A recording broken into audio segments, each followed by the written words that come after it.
Students हम discuss करेंगे important news के बारे में। First news is regarding the plane crash के पर्सपेक्टिव से है।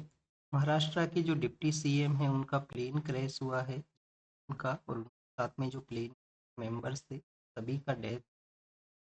यूपीएससी के एग्जाम के पर्पज से क्या बेसिक इन्फॉर्मेशन आपको पता होना चाहिए। तो स्टूडेंट्स आपको एविएशन का जो सेक्टर फ्रीज के बारे में जानकारी होना चाहिए कि किस ऑर्गेनाइजेशन के द्वारा हमारी कंट्री के अंदर एविएशन का जो सेक्टर है उसको रेगुलेट। तो आप देखिए कि डीजीसीए नाम का जो ऑर्गेनाइजेशन है वो एज ए रेगुलेटरी के रूप से सेटअप किया गया है गवर्नमेंट के द्वारा। क्या स्टूडेंट डीजीसीए कॉन्स्टिट्यूशनल बॉडी है क्या? तो आप देखिए कि डीजीसीए जो है वो कॉन्स्टिट्यूशनल बॉडी है, वो नहीं है। इसको स्टेचुटरी बॉडी का जो स्टेटस है वो 2020 के समय में गवर्नमेंट के द्वारा ग्रांट है वो दिया गया। तो 1934 का जो एयरक्राफ्ट एक्ट है उसको अमेंड किया गया। 1930 क्राफ्ट एक्ट अमेंड करते हुए इसको स्टेचुटरी स्टेटस है जो 2020 के समय ग्रांट है।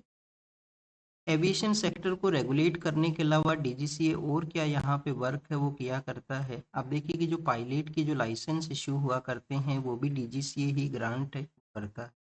डिफरेंट टाइप के जो पायलट के लाइसेंस होते हैं, जैसे कि किसी को प्राइवेट पायलट लाइसेंस को ग्रांट करना है, प्राइवेट पायलट लाइसेंस। तो स्टूडेंट पायलट का जो लाइसेंस है वो यहाँ पे ग्रांट करना है। और आप देखिए कि कॉमर्शियल एक्टिविटीज़ के लिए अगर किसी को फ्लाई करना है तो कॉमर्शियल जो पायलट लाइसेंस है, ऑल काइंड ऑफ लाइसेंस इन्हीं के द्वारा इश्यू हैं वो हुआ करते हैं।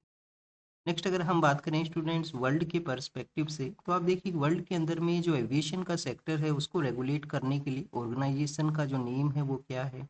International Civil Aviation Organization. International Civil Aviation Organization UN का बॉडी है जो कि एविएशन सेक्टर के रिगार्डिंग में वर्क को देखा करता है। अब आईसीए को कब सेटअप किया गया था? आईसीए को सेटअप किया गया था शिकागो कन्वेंशन के थ्रू। शिकागो कन्वेंशन है इसके थ्रू इसको सेटअप किया गया। अब ये शिकागो कन्वेंशन के थ्रू तो सेटअप हुआ है, बट इसका हेडक्वार्टर है वो कहाँ पे है? क्या शिकागो के अंदर ही इसका हेडक्वार्टर है? तो आप देखिए कि कनाडा का एक जगह है, कनाडा का एक जगह है मॉन्ट्रियल। मॉन्ट्रियल प्रोटोकॉल आप रीड किया करते एनवायरमेंट के रिगार्डिंग में। तो आप देखिए कि मॉन्ट्रियल नाम की जो जगह है वहाँ पे इनका हेडक्वार्टर है वो सिचुएट।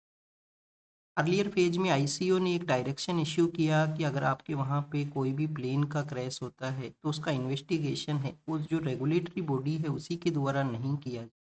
एक इंडिपेंडेंट बॉडी है उसको आपको सेटअप करना होगा। तो उसी के रिगार्डिंग में आप देखिए कि 2011 के समय में एयरक्राफ्ट एक्सीडेंट इन्वेस्टिगेशन ब्यूरो है उसको सेटअप किया गया था। किसको सेटअप किया गया था students? Aircraft accident investigation bureau को।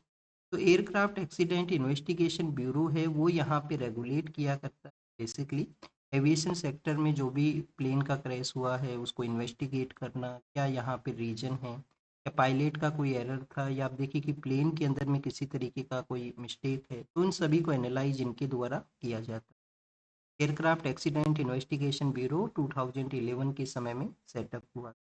अर्लियर फेज में आप देखिए कि हमारे यहाँ पे ब्यूरो ऑफ सिविल एविएशन का एक ऑर्गेनाइजेशन हुआ करता था जिसको कि 1985 के समय में कनिष्का जो हमारा एक प्लेन था जिसके अंदर बॉम्बिंग हुआ था उसके बाद में उस ब्यूरो को सेटअप है वो किया गया।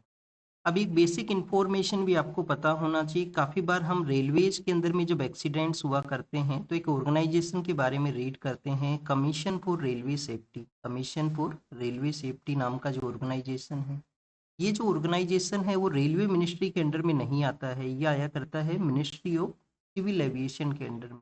सिविल एविएशन मिनिस्ट्री के अंडर में ये हुआ करता है। बट रेलवेज के अंडर में जो भी एक्सीडेंट्स हैं उनको इन्वेस्टिगेट इसी ऑर्गेनाइजेशन के द्वारा किया जाता है।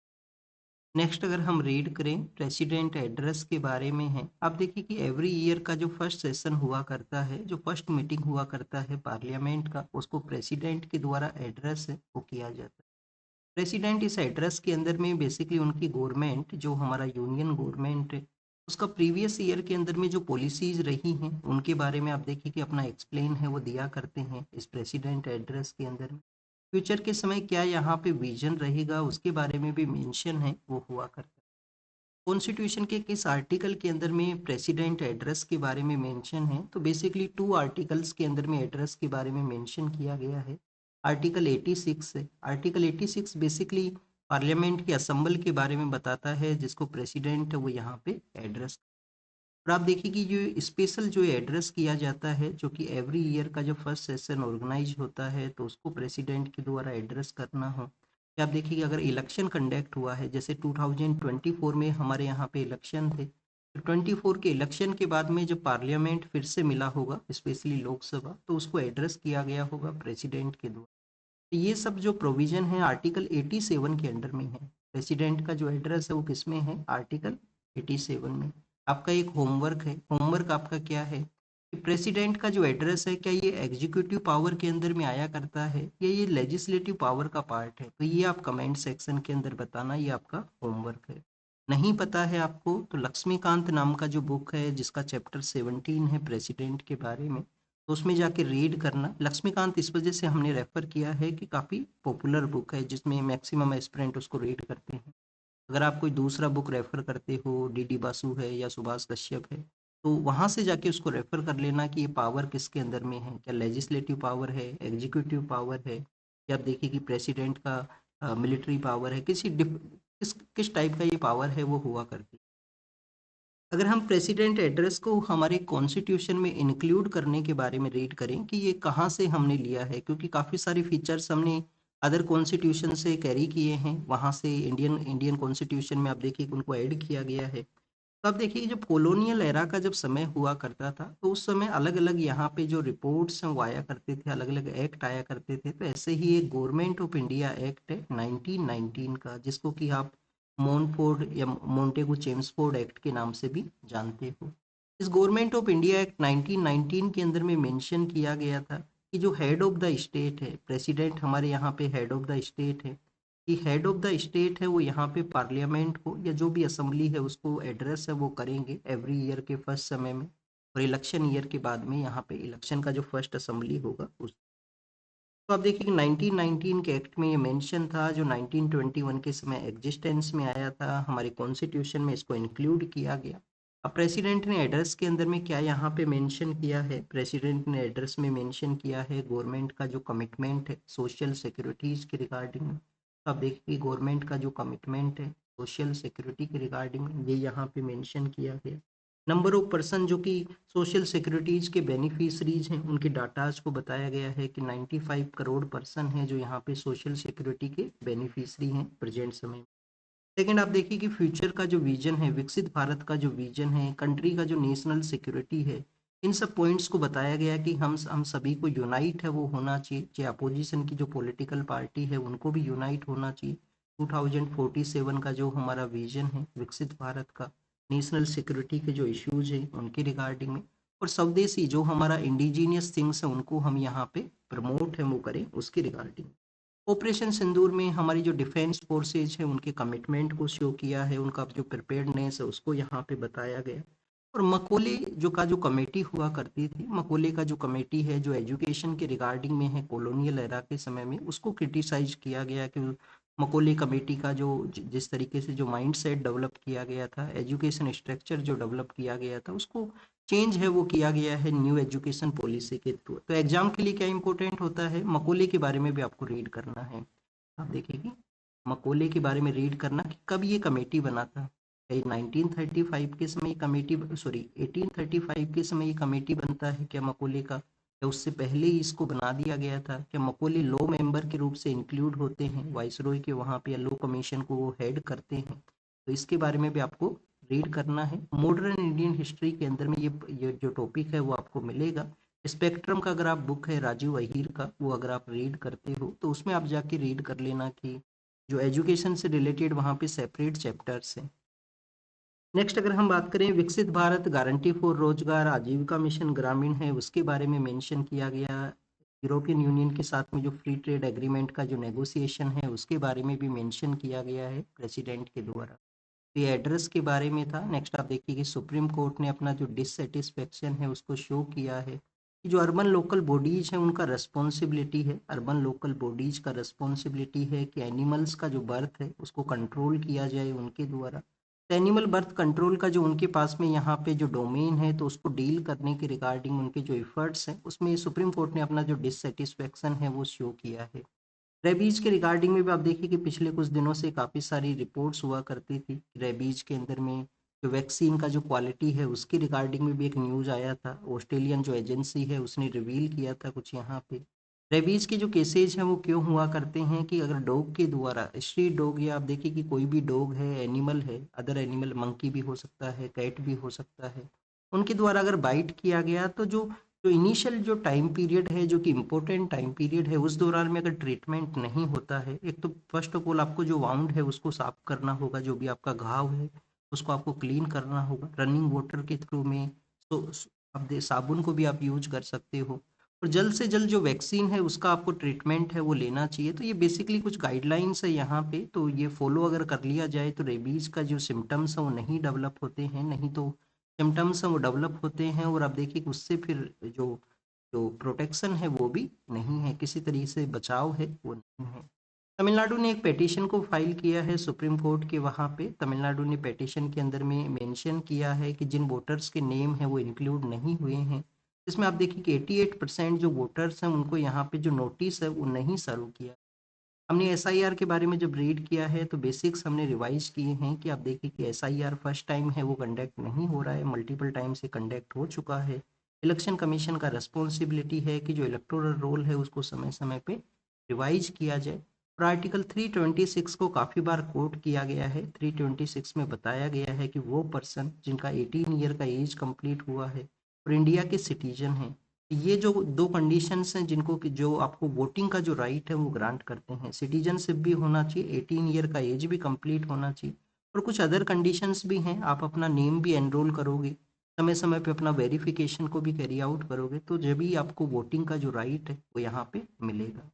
नेक्स्ट अगर हम बात करें कर्नाटका के बारे में है, तुलु लैंग्वेज के बारे में है। आप देखिए कि जो तुलु लैंग्वेज है कर्नाटका का जो कोस्टल एरिया है, कर्नाटका का जो कोस्टल एरिया है वहाँ पे ये बोली जाती है। जब हम द्रविडियन लैंग्वेज के बारे में रीड करते हैं तो आप देखिए कि जो सदर्न इंडिया के जो स्टेट्स हैं वहाँ पे 4 लैंग्वेज तो काफ़ी कॉमन है। एक लैंग्वेज कौन सा है, आपको तमिल है जो ओल्डेस्ट लैंग्वेज जिसको बोलते हैं। फिर आप देखिए कि केरल के वहाँ पे मलयालम है, कर्नाटका के वहाँ पे कन्नड़ा है, और तेलुगु नाम का जो लैंग्वेज है जो कि महाराष्ट्र के भी कुछ पार्ट है, सोलापुर के आसपास का जो रीजन है। इसके अलावा आप देखिए कि जो आंध्र प्रदेश है, तेलंगाना, वहाँ पे तेलुगु है वो बोली जाती है। तो ये 4 लैंग्वेज तो हम कंसीडर करते हैं, 4 मोस्ट यहाँ पे द्रविडियन लैंग्वेज है। तुलु नाम का जो लैंग्वेज है वो भी द्रविडियन लैंग्वेज का ही पार्ट है। तो 5 लैंग्वेज है टोटल द्रविडियन लैंग्वेज के अंदर में। कोस्टल एरिया के वहाँ पे इसको बोला जाता है। अब इसको सेकंड ऑफिशियल लैंग्वेज के रिकॉग्निशन के बारे में है कि कर्नाटका गवर्नमेंट इसको सेकंड ऑफिशियल लैंग्वेज के रूप से रिकॉग्नाइज है वो करेगा। कुछ अदर स्टेट्स को भी कोट किया गया है, जैसे कि वेस्ट बंगाल को कोट किया गया है, आंध्र प्रदेश को कोट किया गया है कि आंध्र प्रदेश ने जैसे उर्दू लैंग्वेज को सेकंड ऑफिशियल लैंग्वेज है वो रिकॉग्नाइज किया है। वेस्ट बंगाल के वहाँ पे तो आप देखिए कि काफ़ी सारी अदर लैंग्वेजेज हैं जिनका रिकॉग्निशन है, क्योंकि वेस्ट बंगाल के अंदर में डाइवर्सिटी है। अपर का जो एरिया है वो हिमालयन एरिया है, वहाँ पे अदर लैंग्वेज है वो वहाँ पे बोली जाती है। सदर्न पार्ट के अंदर में अदर अदर लैंग्वेज है, वेस्टर्न पार्ट में अदर लैंग्वेज है, तो इस वजह से काफ़ी सारी जो लैंग्वेज है उनको वेस्ट बंगाल के वहाँ पे रिकॉग्निशन है। नेक्स्ट अगर हम बात करें लैंग्वेज के पर्सपेक्टिव से तो आप देखिए कि हमारे कॉन्स्टिट्यूशन का पार्ट 17 है, पार्ट 17 है, उसके अंदर में कुछ आर्टिकल्स हैं, आर्टिकल 343 से लेकर 351, जहाँ पे लैंग्वेजेस के बारे में मेंशन है वो किया गया है। ये लैंग्वेजेस के बारे में डील करता है। यूनेस्को का आप देखिए कि 21 फरवरी का डे आया करता है जब वो एंडेंजर्ड लैंग्वेज है उनको रिकॉग्नाइज करता है। तो इस यूनेस्को ने 2021 के समय जो तुलु नाम का जो लैंग्वेज है उसको एज ए एंडेंजर्ड लैंग्वेज के रूप से रिकॉग्नाइज किया था। एंडेंजर्ड लैंग्वेज क्या है, जब उसके जो उसको बोलने वाले जो लोग हैं वो कम हों। आपने भी ऑब्जर्व किया होगा कि आपका जो 1-2 जनरेशन पहले जो लैंग्वेज यूज किया करते थे, आपका जो लोकल लैंग्वेज है उसका यूज आप लोग नहीं किया करते होंगे।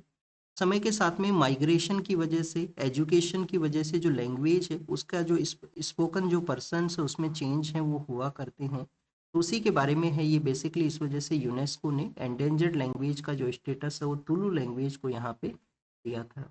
अब देखिए कि एवरी पर्सन है जिसका नेक्स्ट न्यूज में बताया गया है यहाँ पे इंदौर का जो वोटर का जो इंसिडेंट हुआ है उसके बारे में।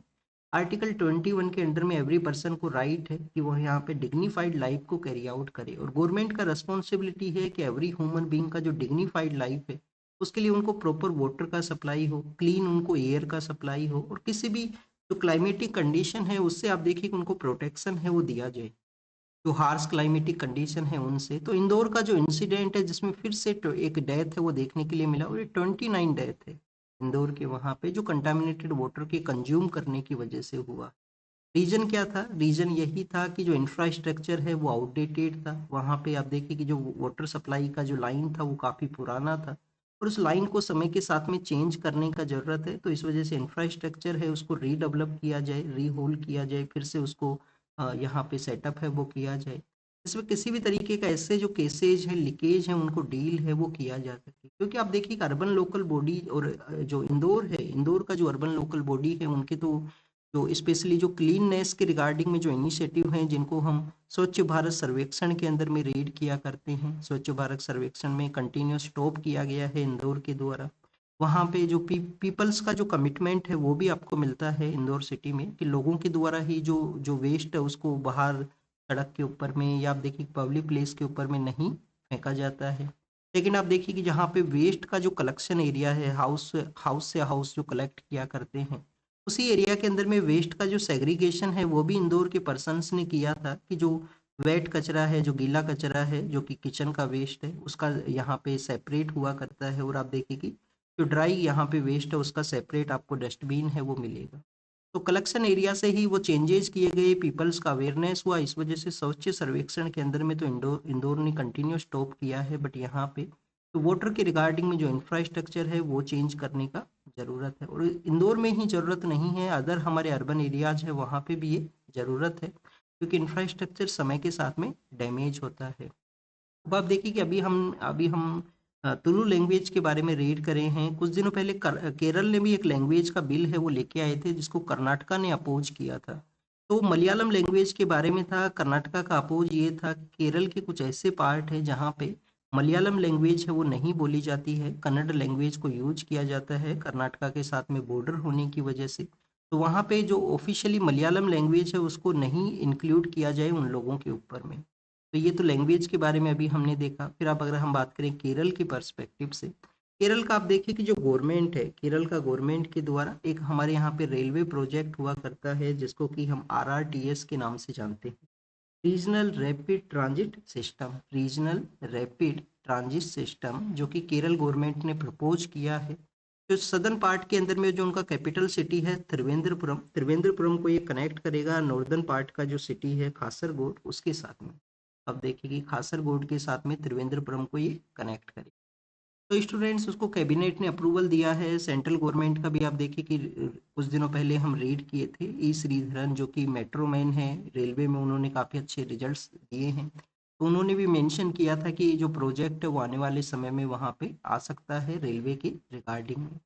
नेक्स्ट अगर हम बात करें स्टूडेंट्स RRTS नाम का जो रेलवे प्रोजेक्ट है रैपिड ट्रांजिट के रिगार्डिंग में, तो आप देखिए कि हमारा जो NCR का रीजन है वहाँ पे भी ये प्रपोज कॉरिडोर्स है, स्पेशली जो वेस्टर्न यूपी मेरठ का जो एरिया है उसको दिल्ली के साथ में जो कनेक्ट करता है, सदर्न पार्ट ऑफ दिल्ली है जिसको कि आप देखिए कि राजस्थान हरियाणा का ये जो पार्ट है, स्पेशली जो नीमराना है, ये जो इंडस्ट्रियल एरियाज हैं राजस्थान के अंदर में नीमराना और उसके पास में बावल है, तो कुछ प्लेसेज हैं जो हरियाणा की जहाँ पे इंडस्ट्रीज का काफ़ी ज़्यादा प्रेजेंस है, लोग मूवमेंट को कैरी आउट करते हैं, तो इस वजह से RRTS का जो प्रोजेक्ट है वो NCR के अंदर में भी प्रपोज है। एक प्रोजेक्ट तो आप देखिए कि एग्जिस्टेंस में आया है, अदर के ऊपर में वर्किंग कंडीशन में है।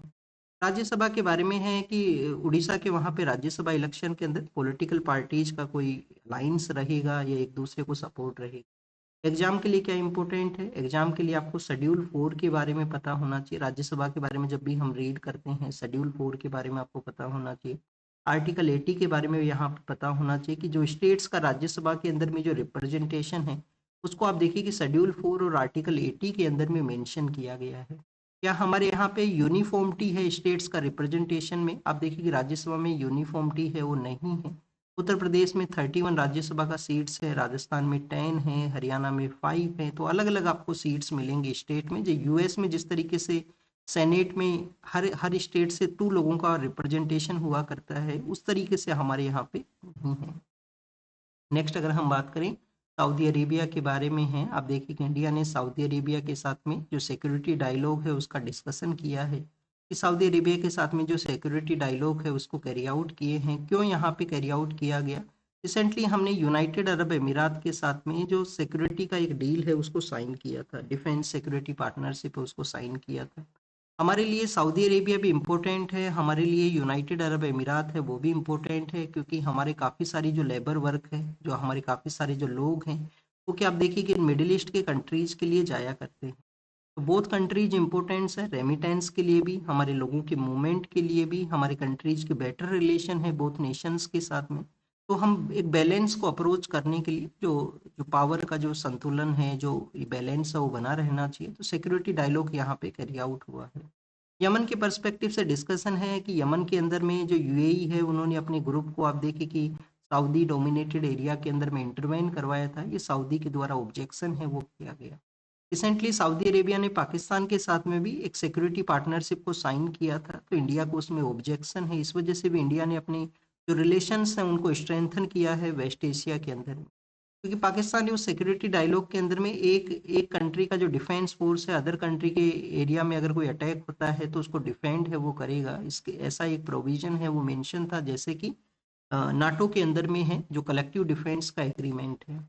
नेक्स्ट आप देखिए कि मणिपुर में पीस एस्टेब्लिशमेंट के रिगार्डिंग में जो पैनल है जिसमें वो स्पेशली वुमेन्स के जो केसेज हैं उनको डील किया जाए, उसको अब यहाँ पे टेन्योर को एक्सटेंशन है वो दिया गया है सुप्रीम कोर्ट के द्वारा।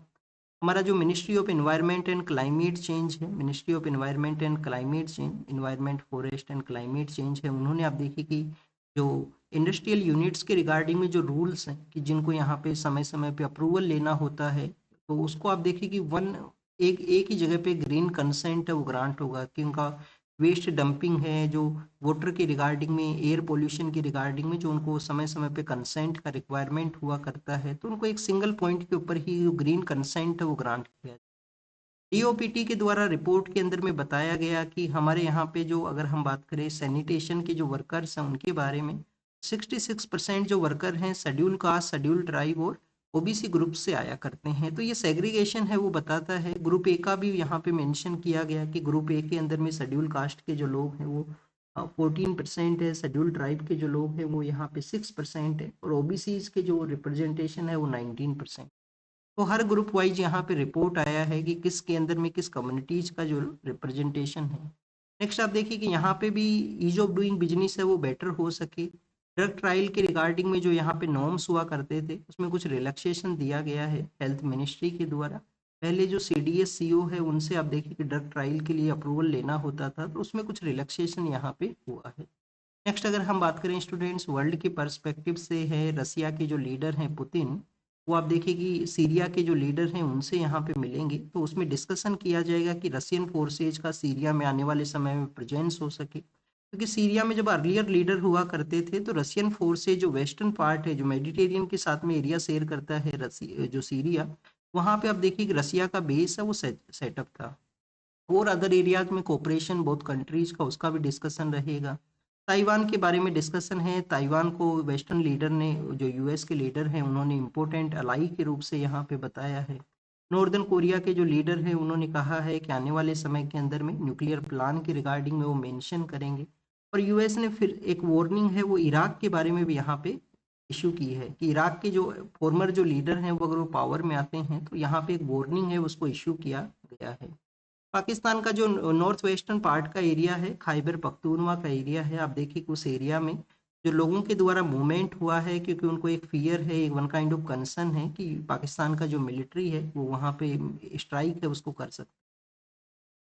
ह्यूमैनिटेरियन जो वैल्यू है उसको नहीं कंसीडर किया जाता है पाकिस्तान में। कंटिन्यूस ऐसे केसेस देखने के लिए मिले हैं कि उनके सिविलियन पर्सनस के ऊपर ही वहाँ का जो मिलिट्री है वो स्ट्राइक को किया करता है।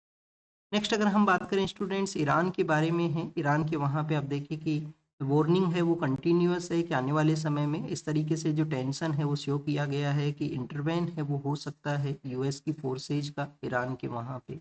और हमास ने मेंशन किया है कि गजा स्ट्रिप के वहाँ पे वो रेडी हैं, पावर ट्रांसफ़र जब होगा तो उनके द्वारा क्या रोल है वो प्ले किया जाएगा, उसके लिए हमास ने अपना इम्पोर्टेंस है वो बताया। ये बेसिक इन्फॉर्मेशन था। आप देखिए कि वर्ल्ड के पर्सपेक्टिव से एग्जाम के लिए आपको क्या रीड करना है। सीरिया का जो लोकेशन है उसको आप जरूर से देख लेना स्टूडेंट्स, क्योंकि सीरिया का जो नॉर्दर्न पार्ट का जो सिटी है अलेप्पो, अलेप्पो नाम का जो सिटी है उसको हम कुछ दिनों पहले प्रैक्टिस कर चुके हैं।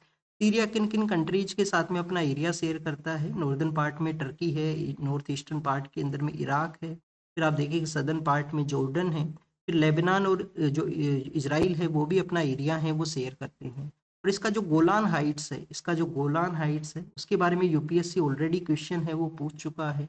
नेक्स्ट अगर हम बात करें स्टूडेंट्स एडिटोरियल्स के पर्सपेक्टिव से है, यहाँ पे जो यूरोपियन यूनियन के साथ में हमारा फ्री ट्रेड एग्रीमेंट का जो डील के नेगोशिएशंस हुए हैं, फ्री ट्रेड एग्रीमेंट की जो नेगोशिएशन हुए हैं उसके बारे में है। और यहाँ पे कलकत्ता का जो फायर का जो इंसिडेंट हुआ उसके बारे में है। तो इन बोथ को हम डिटेल में रीड करते हैं। तो फर्स्ट ऑफ ऑल इसकी इम्पोर्टेंस के बारे में बताया गया कि जो फ्री ट्रेड एग्रीमेंट का जो नेगोशिएशन हुआ है ये इस वजह से इम्पोर्टेंट नहीं है कि इकोनॉमिक सेक्टर के अंदर में आप देखिए कि हमें बूस्ट है वो करेगा, कि हमारा जो इकोनॉमिक ट्रेड है वो कैरी आउट होगा, जो यूएस के टैरिफ की वजह से जो इम्पैक्ट हुआ था उसको हम यहाँ पे डील हैं वो कर सकें। बट इसका इम्पोर्टेंस ये बताया गया है कि India, first of all India का जो नेगोशिएशन स्किल है उसके बारे में आपको पता होना चाहिए। कि आप देखिए कि इंडियन जो अथॉरिटीज हैं उन्होंने कंटिन्यूस नेगोशिएट किया है। वो जो हमारे सेंसिटिव एरियाज हैं, स्पेशली जो एग्रीकल्चर का एरिया हो, डेयरी का एरिया हो, उनको आप देखिए कि किसी भी कंट्री के लिए ओपन है वो नहीं किया गया। रिसेंटली जो 8 के अराउंड हमारे यहाँ पे फ्री ट्रेड एग्रीमेंट का नेगोशिएशन हुआ है, जिसमें कंटिन्यूस ये आपको इनिशिएटिव है वो मिलेगा कि हमने हमारे जो सेंसिटिव एरियाज को ओपन नहीं किया। सभी कंट्रीज के साथ में बेटर जो फ्री ट्रेड एग्रीमेंट्स हैं वो डिस्कशन हुई। अब अगर हम बात करें इकोनॉमिक पर्सपेक्टिव से, जो 8 फ्री ट्रेड एग्रीमेंट यहाँ पे डिस्कस हुए हैं, इंडिया का जो 16% ट्रेड है उसको डील करता है। यूरोपियन यूनियन का जो यहाँ पे एफटीए है, जिसको कि मदर ऑफ ऑल डील्स के बारे में बताया गया था पॉलिटिकल लीडर ने, ये आप देखिए कि 12% के आसपास कॉन्स्टिट्यूट है वो करता है इंडियन ट्रेड। तो आप एक डिफरेंस देख सकते हो, यहाँ पे 8 कंट्रीज के साथ में एफटीए है, ओनली यहाँ पे एक सिंगल ब्लॉक के साथ में एफटीए है जो कि 12% ऑफ इंडियन ट्रेड है जिसको कॉन्स्टिट्यूट करता है। अब ये बेनिफिट कैसे प्रोवाइड करेगा? फर्स्ट ऑफ ऑल आप देखिए कि जो टैरिफ की वजह से इम्पैक्ट हुआ था, टेक्सटाइल का जो सेक्टर है जिसको यहाँ पे इम्पैक्ट हुआ था, तो उसका ट्रेड है वो कैरी आउट हो सकेगा। हमारे यहाँ पे जो जो जो मैक्सिमम एरियाज हैं जो ट्रेड हैं, जिसमें आप देखिए कि कंसेशन के बारे में है कि इंडिया को 99% एरियाज में कंसेशन मिलेगा। इंडिया ने 97.5% जो वहाँ से जो ट्रेड आएगा उसको कंसेशन है वो प्रोवाइड किया है एफटीएज के थ्रू में। नेक्स्ट आप देखिए कि जो ग्लोबल अनसर्टिनिटी है यूएस के टैरिफ की वजह से, उसमें भी आप देखिए एक रिलायबल डील के रूप से ये सेटअप होगा ग्लोबल पर्सपेक्टिव से भी। इसके अलावा आने वाले समय में कार्बन बॉर्डर एडजस्टमेंट मैकेनिज्म जो कि यूरोप का जो ये ब्लॉक है ईयू वो लगाने वाला था, कि कोई भी ऐसा प्रोडक्ट है जिसके प्रोडक्शन में मोर कार्बन का आप देखिए कि एमिशन हुआ है, तो वहाँ पे आप देखिए कि कार्बन बॉर्डर एडजस्टमेंट मैकेनिज्म है उसके थ्रू उस प्रोडक्ट के ऊपर में मोर टैरिफ है वो लगेगा। तो इंडिया का जो स्टील सेक्टर है उसको इम्पैक्ट हो सकता था, तो स्टील सेक्टर को भी यहाँ पे इस डील के अंदर में इंक्लूड कर लिया गया है, जिससे कि इंडिया का स्टील कंटिन्यूसली एक्सपोर्ट है वो हो सके। तो ये बेसिक इन्फॉर्मेशन था जो कि हमारा नेगोशिएशन स्किल को एक मैच्योर वे में बताता है, प्रैग्मेटिक वे के अंदर में बताता है ये डील यहाँ पे। नेक्स्ट अगर हम बात करें स्टूडेंट्स, कलकत्ता के वहाँ पे फायर का जो इंसिडेंट हुआ है उसके बारे में है। अब आप देखिए कि हम यहाँ पे जो इंसिडेंट के बारे में नहीं रीड करेंगे, हमारे लिए जो बेसिक इन्फॉर्मेशन क्या होना चाहिए, बेसिक इन्फॉर्मेशन ये होना चाहिए कि क्यों हमारे यहाँ पे जो इंडस्ट्रियल एरियाज हैं, क्यों हमारी कंट्री में इंडस्ट्रियल एरियाज हैं वहाँ पे समय समय पे ऐसे एक्सीडेंट हुआ करते हैं। तो बेसिक रीजन यही है कि हमारे यहाँ पे जो सिक्योरिटी के रिगार्डिंग, स्पेशली जो फायर सिक्योरिटी है, फायर के इंसिडेंट से जो सिक्योरिटी होना चाहिए उसकी रिगार्डिंग में जो इक्विपमेंट्स हैं उनका प्रेजेंस ना होना, वर्कर्स का जो वर्किंग कंडीशन है उसमें आप देखिए कि उनको जो सिक्योरिटी है, जो सेफ्टी है उसको ना प्रोवाइड करना। अभी जैसे लेबर कोड है जो चेंज हुआ है, लेबर जो सेफ्टी एंड सिक्योरिटी के रिगार्डिंग में कोड आया है, तो और समय समय पे जो रेगुलेटरी बॉडी है जिनका वर्क है कि इंडस्ट्रियल एरियाज को रेगुलेट करे, वहाँ पे वर्किंग कंडीशन को रेगुलेट करे, उनका इंस्पेक्शन ना करना हो, उनके द्वारा प्रॉपर वर्किंग कंडीशन को एग्जामिन ना करना हो, तो ये कुछ ऐसे रीजंस हैं जो बेसिक हुआ करते हैं कहीं पे भी आप देखिए कि ऐसा फेलियर के बिहाइंड में। तो ये बेसिक कुछ पॉइंट्स थे जिनको हम डिस्कस किए हैं आज के न्यूज़पेपर के बारे में। आप इसको रीड कीजिए, रिवाइज कीजिए, जो भी इंफॉर्मेशन आपको मिला है उसको नोट डाउन कीजिए। Thank you students, thank you very much.